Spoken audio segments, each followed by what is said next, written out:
दिल्ली में विधानसभा चुनाव की तैयारियां शुरू हो चुकी है, जहां एक तरफ अरविंद केजरीवाल युवाओं, बुजुर्गों और महिलाओं को साधने के लिए कई ताबड़तोड़ ऐलान कर रही हैं, तो वहीं दूसरी तरफ भारतीय जनता पार्टी उनकी खिलाफत करती हुई नजर आ रही है। लेकिन आज का मुद्दा यह है कि अरविंद केजरीवाल की दिल्ली सरकार को 10 साल हो चुके हैं, वहीं केंद्र में भारतीय जनता पार्टी की सरकार को भी 10 साल हो चुके हैं। ऐसे में बड़ा सवाल यह है कि आम आदमी पार्टी का कार्यकाल कैसा रहा और भारतीय जनता पार्टी का कार्यकाल कैसा रहा। दिल्ली की राजनीति की बात करें तो दिल्ली में 7 लोकसभा सीटें हैं और 70 विधानसभा सीटें हैं, और जहां लोकसभा चुनाव में भारतीय जनता पार्टी बाजी मारती हुई नजर आती है, क्लीन स्वीप करती हुई नजर आती है, तो वहीं अरविंद केजरीवाल का रिकॉर्ड भी इससे बुरा नहीं है। अरविंद केजरीवाल दिल्ली की राजनीति पर 10 साल से नजर जमाए हुए हैं और कहीं ना कहीं बड़ा सवाल यह है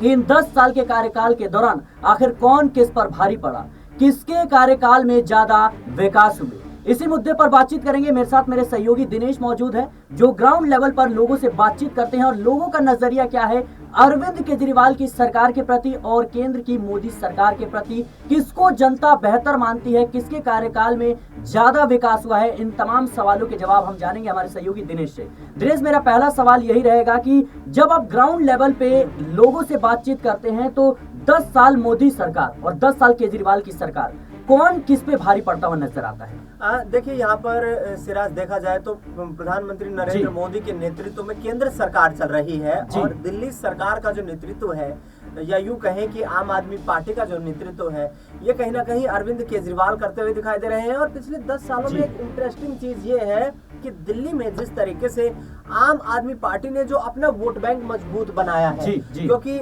जब आम आदमी पार्टी का उदय हुआ उस दौरान आम आदमी पार्टी के लिए ये चुनौती थी, ये संघर्ष का वक्त था कि आखिरकार आम आदमी पार्टी क्या देश की राजनीति में अपने आप को स्थापित कर पाएगी। लेकिन अरविंद केजरीवाल ने जिस तरीके से लोगों के बीच गए, लोगों के मुद्दों को देखा, क्या समस्याएं आम लोगों के जीवन में हैं, उन समस्याओं को समझने का प्रयास किया और दिल्ली से ही उस एक्सपेरिमेंट की शुरुआत की, दिल्ली से ही उस काम को करने के लिए अपने आप को एक बेहतर जगह समझा कि यहाँ पर मैंने लंबे वक्त से जो है सिविल सर्विसेज में रहते हुए भी लोगों को देखा है। उसके बाद एनजीओ से जुड़ गए थे, जो गरीब तबके के लोग हैं, जो दबे कुचले लोग हैं, उनकी कहीं ना कहीं आवाज उठाते हुए दिखाई देते थे। और उसके बाद राष्ट्रव्यापी आंदोलन जो शुरू किया, उसमें शिरकत करके एक ऐसी पार्टी को यहाँ पर दिल्ली में खड़ा किया जो देश में आज राष्ट्रीय पार्टियों के लिए एक चिंता का विषय बन गई है। हम यहाँ पर देखें तो बड़े मुद्दों को लेकर के जिस तरीके से फ्री बिजली देना, पूरी दिल्ली में जो है 200 यूनिट फ्री बिजली का जो एक स्ट्रक्चर बनाया आम आदमी पार्टी ने सरकार आने के बाद, वो एक अहम ऐसा फैक्टर था जो कि आम लोगों की जिंदगी को प्रभावित करता है। दिल्ली में जिस तरीके से लगातार जो है बिजली के दाम बढ़ रहे थे, लोग परेशान थे और कई बार ऐसा वक्त आता था लोगों के लिए कि जब उनकी जो बिजली की कंजप्शन है उससे अधिक, कई गुना अधिक उनका जो है बिजली का बिल पे करना पड़ता था और इसको लेकर के लोग यहाँ पर हताश भी दिखाई देते थे। तो आम लोगों के लिए, गरीब लोगों के लिए ये एक अच्छा कहीं ना कहीं कदम यहाँ पर अरविंद केजरीवाल ने उठाया। दूसरी तरफ देखा जाए तो फ्री जिस तरीके से यहाँ पर महिलाओं को बस सुविधा देने की बात करें, जिसमें विशेष तौर पर स्कूल कॉलेज जाने वाली छात्राएं जो कहीं ना कहीं प्राइवेट स्कूल में नहीं जाती हैं, सरकारी स्कूलों की जो स्थिति थी उसको उस कदर बनाया गया कि दिल्ली में किसी भी तबके का जो व्यक्ति है वो ये ना समझे कि काश मेरा बच्चा जो है प्राइवेट स्कूल में जाए तो अच्छी शिक्षा व्यवस्था उसको मिले, अच्छा इंफ्रास्ट्रक्चर मिले, अच्छे तरीके से वो काम करे और अच्छे तरीके से उसको पढ़ाई के लिए वो जिस कदर की तैयारी करना चाहता है वैसा इन्वायरमेंट मिले। तो दिल्ली में यहाँ पर स्कूलों का जो कायाकल्प करके जिस तरीके से आम आदमी पार्टी की सरकार ने जो कदम आगे उठाए, उससे लोगों के बीच विश्वास पैदा हुआ। और जो फ्री बसें यहाँ पर लगातार जो फ्री यात्रा बसों में महिलाओं के लिए है, वो भी एक अहम कदम है जिसका काट आज तक बीजेपी हो या कांग्रेस हो पिछले 10-11 सालों में निकाल नहीं पाई है। और यही मुद्दा कहीं ना कहीं दिल्ली में एक बार फिर से आम आदमी पार्टी को यहाँ पर मजबूत करता हुआ दिखाई देता है। लेकिन दिनेश, मेरा सवाल ये रहेगा कि अरविंद केजरीवाल जिस तरीके से दिल्ली की राजनीति में एक क्रांति की तरह आए, सबसे पहले उन्होंने शिक्षा व्यवस्था पर ध्यान दिया, फिर अस्पताल जो व्यवस्था है उसको सुधारा, उसके बाद देखा गया कि जिस तरीके से महिलाओं के लिए बस फ्री किया गया, बिजली फ्री, पानी फ्री, ये तमाम ऐसी योजनाएं हैं जिनसे लोगों को कहीं ना कहीं एक छोटी राहत जरूर मिलती है। लेकिन ये छोटी छोटी राहत एक बड़े कह सकते हैं राशि के रूप में उभर कर आई और जनता को जाहिर सी बात है कि बड़ा फायदा देखने को मिला। क्या लगता है आपको कि जिस तरीके से भारतीय जनता पार्टी अभी तक दिल्ली में अपने पत्ते नहीं खोल रही है और कहीं ना कहीं अभी अपने प्रत्याशियों का ऐलान काफी देर बाद कर रही है, जाहिर सी बात है कि इससे क्या अब बैकफुट पर आ रही है भारतीय जनता पार्टी में वो कॉन्फिडेंस नजर नहीं आ रहा है? देखिए, यहाँ पर आम आदमी पार्टी की मैं इस जो उनका संकल्प पत्र है जी, इस चुनाव की दो अहम बातें यहाँ पर देखता हूँ जी, जिसमें मौलानाओं को अब बीजेपी ये आरोप लगाती रही है कि पिछले 10 सालों से जो सम्मान राशि मिल रही है, लेकिन अब हिंदू वोट बैंक को, सिख वोट बैंक को साधने के लिए यहाँ पर अरविंद केजरीवाल ये फैक्टर लेकर आए हैं कि पुजारियों को, ग्रंथियों को हर महीने जो है सम्मान रूप से जो है राशि जो वितरण करने की एक स्कीम, योजना उनके द्वारा चलाई गई है। और दूसरी योजना ये बड़ी है कि संजीवनी योजना के जरिए 60 साल से ऊपर के जो यहाँ पर बुजुर्ग हैं उनको फ्री इलाज दिया जाएगा। तो ये तमाम चीजें हैं और इन दोनों योजनाओं के माध्यम से अरविंद केजरीवाल और उनकी टीम दिल्ली में जिस तरीके से फ्रंट फुट पर आकर बैटिंग कर रही है, क्योंकि इन दोनों योजनाओं के आने से, यहाँ पर इम्प्लीमेंटेशन होने से आप इस बात का अंदाजा लगा सकते हैं कि किस कदर जो है वोट बैंक का एक विश्वास पैदा होगा। और अरविंद केजरीवाल जो है उन्होंने पिछले 10 सालों में जनता का कुछ ना कुछ यहाँ पर जो विश्वास है वो हासिल करने में कामयाबी हासिल की है। हम ग्राउंड पर तमाम लोगों से मुलाकात करते हैं, जमीनी स्तर की जो है जो लोगों की समस्या है उनको जानने का प्रयास करते हैं, उनसे बातचीत करते हैं। उनका साफ तौर पर कहना है कि जब आपके परिवार का कोई सदस्य जिसको कोई यहाँ पर स्वास्थ्य संबंधी समस्या होती है, मोहल्ला क्लिनिक बनाए हुए हैं। इसके साथ साथ जो स्कूलों की व्यवस्था है वो काफी अच्छी कर दी गई है, जिसके चलते सरकारी स्कूलों में पढ़ने वाले बच्चे जो है वो अच्छे शिक्षा ग्रहण कर पा रहे हैं। दूसरी तरफ देखा जाए तो घरेलू उपयोग के लिए जो बिजली है वो मुफ्त है, पानी है वो मुफ्त है। और अभी आम आदमी पार्टी ने दिल्ली के राजेंद्र नगर से ही जिस तरीके से जो है स्वच्छ पेयजल उपलब्ध करवाने की जो शुरुआत की है, वो भी आने वाले वक्त में अरविंद केजरीवाल के लिए बड़ा इम्पैक्ट छोड़ करके वो कहीं ना कहीं ये जो फैसला है ये जा सकता है। हालांकि अरविंद केजरीवाल की पार्टी 2-3 ऐसे मुद्दे रहे जिनको लेकर के ये कहती हुई नजर आई कि उस स्तर पर काम नहीं हो पाया, क्योंकि कई राज्यों का मसला यहाँ पर था। विशेष तौर पर गंगा सफाई की,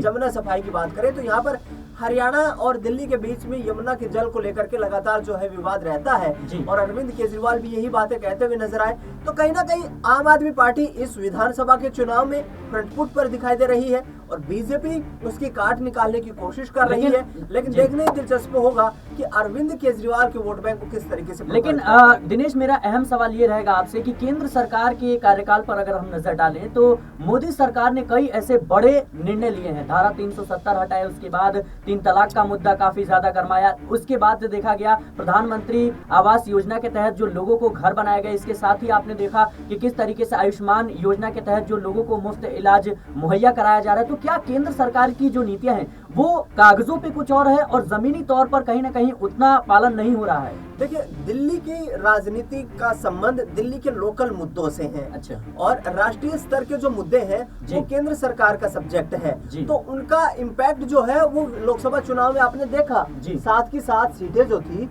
वो भारतीय जनता पार्टी जीतने में कामयाब हुई, जबकि आम आदमी पार्टी और कांग्रेस पार्टी का गठबंधन था। उसके बावजूद भी बीजेपी उन राष्ट्रीय मुद्दों को हाईलाइट करके यहाँ पर चुनाव जीतने में, लोकसभा चुनाव में कामयाब रही। लेकिन अब लोकल मुद्दों की बात आती है, यहाँ पर भारतीय जनता पार्टी काफी समय से पिछड़ती हुई नजर आ रही है। और इस बार भी देखा जाए तो कोई ऐसा बड़ा मुद्दा अब बीजेपी को शायद दिखाई नहीं दे रहा है दिल्ली के विधानसभा चुनाव में, क्योंकि जिस तरीके से खबरें चल रही है उसके मुताबिक फरवरी के पहले सप्ताह में जो है दिल्ली में विधानसभा के चुनाव संपन्न हो सकते हैं। और प्रधानमंत्री नरेंद्र मोदी जैसा एक इम्पैक्टफुल चेहरा होने के बावजूद भी अरविंद केजरीवाल की स्ट्रेटजी जो है वो बीजेपी पर भारी पड़ती हुई नजर आ रही है। इसको लेकर के कहीं ना कहीं बीजेपी चिंतन मंथन में है और इसी आधार पर पहली देखिए आप सूची जो है वो 29 कैंडिडेट्स की जारी की गई है, जिसमें मनीष सिसोदिया जो है उनके खिलाफ यहाँ पर तरविंदर सिंह मारवा को चुनावी मैदान में उतारा गया है, यानी कि फंसाने की कोशिश है। कालकाजी विधानसभा सीट जो है वहां से पूर्व सांसद रमेश भिथोड़ी चुनाव में मैदान में है। जो आम आदमी पार्टी के नेता थे कैलाश गहलोत, उनको भिजवासन विधानसभा सीट से चुनावी मैदान में उतारा गया है। यानी कि बीजेपी फूक फूक कर कदम रख रही है, लेकिन मुझे नहीं लगता कि इस विधानसभा चुनाव में भी बीजेपी के लिए जीत हासिल करना आम आदमी पार्टी के लिए इतना आसान हो पाएगा। एक छोटा सवाल मैं आपसे आखिरी में पूछना चाहूंगा कि जिस तरीके से अभी दिल्ली में जो स्थिति है भारतीय जनता पार्टी की और कांग्रेस पार्टी की, लेकिन कांग्रेस पार्टी तो दिल्ली में कह सकते हैं कि सरकार लंबे वक्त से चलाती रही है। जाहिर सी बात है आम आदमी पार्टी से पहले कांग्रेस की सरकार हुआ करती थी। क्या कैसे देख रहे हैं आप, क्या कांग्रेस पार्टी जो गारंटी या जमीनी तौर पर जिस तरीके से इस बार मजबूती के साथ चुनाव लड़ रही है कुछ कमाल कर पाएगी? क्या कांग्रेस अपने किए गए कार्यों को कहीं ना कहीं अब जनता तक पहुंचा पाएगी, क्योंकि उसका बखान करना भी काफी ज्यादा जरूरी हो जाता है? देखिए पिछले 2 चुनाव को देखें तो सिराज यहाँ पर कांग्रेस पार्टी के खाते में कुछ भी दिखाई नहीं देता है जी। और जमीनी स्तर के नेताओं की बात करें तो ग्राउंड लेवल पर उनके नेता भी यहाँ पर आम आदमी पार्टी के मुकाबले कमजोर नजर आ रहे हैं, क्योंकि बड़े चेहरे यहाँ पर कांग्रेस पार्टी के पास नहीं है। और जिस तरीके से यहाँ पर आतिशी सिंह के खिलाफ हल्का लंबा को चुनावी मैदान में कालकाजी से उतारा गया है, वहीं अरविंद केजरीवाल के खिलाफ नई दिल्ली सीट से जो है वो संदीप दीक्षित चुनावी मैदान में जो है उतरते हुए नजर आ रहे हैं। साफ तौर पर दिल्ली में शीला दीक्षित के विकास मॉडल को लेकर के तो यहाँ पर कांग्रेस पार्टी इन दोनों राजनीतिक दलों को निशाना बना रही है, लेकिन मुझे नहीं लगता कि दिल्ली की राजनीति में अब बीजेपी और आम आदमी पार्टी की राजनीति के बीच कांग्रेस को इतना बड़ा इम्पैक्ट छोड़ पाएगी, बशर्ते कि वो गठबंधन में शायद होते तो ज्यादा फायदा मिल सकता है। जी बिल्कुल दर्शकों, इस वक्त जो दिल्ली की राजनीति है वो बिल्कुल अपनी उसकी सरगर्मियां जो है काफी ज्यादा बढ़ गई हैं और जाहिर सी बात है जिस तरीके से अरविंद केजरीवाल हर वर्ग और हर जाति धर्म को लेकर के साथ चल रही हैं, जाहिर सी बात है चुनाव में उसका बड़ा प्रभाव देखने को मिल रहा है। और जाहिर सी बात है ग्राउंड लेवल पे भी कहीं ना कहीं जनता अब केजरीवाल के प्रति और भी ज्यादा कह सकते हैं आकर्षित हो रही है, क्योंकि देखा जाए तो अरविंद केजरीवाल ने जिस तरीके से संजीवनी योजना का ऐलान किया, इसके साथ ही जो महिला सम्मान योजना है उसका ऐलान किया, इसके साथ ही अरविंद केजरीवाल और विपक्ष की तमाम पार्टियों पर भारतीय जनता पार्टी ये आरोप लगाती रही है कि ये हिंदुत्व की राजनीति नहीं करते, ये हिंदुओं के हितैषी नहीं है, लेकिन इसकी काट कहीं ना कहीं अरविंद केजरीवाल ने निकाल ली। और सीधे तौर पर जो आरोप लगते रहे हैं अरविंद केजरीवाल पर कि ये मौलानाओं को सैलरी देते हैं, पुजारियों को दरकिनार करते हैं, तो इस बार पुजारी ग्रंथी सम्मान योजना के तहत 18,000 रुपए हर महीने अरविंद केजरीवाल ने ये ऐलान किया है कि सरकार आने पर दिया जाएगा। इससे भारतीय जनता पार्टी अब बैकफुट पर आ गई है, क्योंकि अरविंद केजरीवाल के समर्थन में महिला वोटर्स हैं, इसके साथ ही जो बीजेपी के कोर वोटर हैं वो इस बार आम आदमी पार्टी की तरफ शिफ्ट हो सकते हैं, इसके साथ ही जो युवा हैं वो भी कहीं ना कहीं आम आदमी पार्टी की तरफ देखते नजर आते हैं। तो ऐसे में अब दिल्ली चुनाव में कांग्रेस पार्टी हो या फिर भारतीय जनता पार्टी हो, दोनों की हालत जो है काफी ज्यादा नाजुक बताई जा रही है। फिलहाल इस रिपोर्ट को लेकर आपकी क्या राय है हमें कमेंट बॉक्स में जरूर बताएं। देश और दुनिया की तमाम खबरों के लिए बने रहे नेक्स्ट 9 पॉलिटिकल फाइट के साथ।